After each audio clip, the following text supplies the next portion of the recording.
இன்றைய வசனம். உன் கடவுளாகிய ஆண்டவரின் குரலுக்கு நீ அக்கறையுடன் செவிசாய்த்து, அவர் பார்வையில் நலமாகத் தோன்றுவதைச் செய்தே, அவர் கட்டளைகளைப் பின்பற்றி, அவர் சட்டங்கள் அனைத்தையும் கைக்கொண்டால், நான் எகிப்திற்கு வரச்செய்த கொள்ளை நோய்களை உன்மேல் வரவிடமாட்டேன். ஏனெனில் நானே உன்னை குணமாக்கும் ஆண்டவர் என்றார். விடுதலை பயணம்.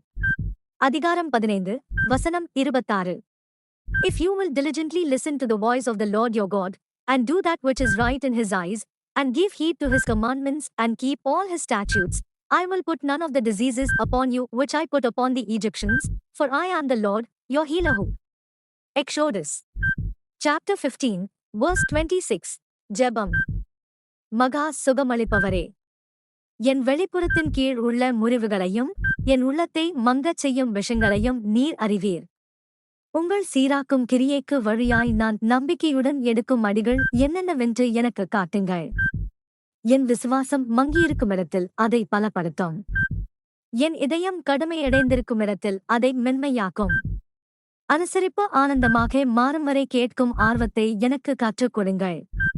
உங்கள் முழுமையான ஆற்றல் என் சாட்சியாக ஆகட்டும். என் கசப்பை குணப்படுத்தும் மரமாகிய இயேசுவின் நாமத்தில் ஜெபிக்கிறோம். ஆமென்.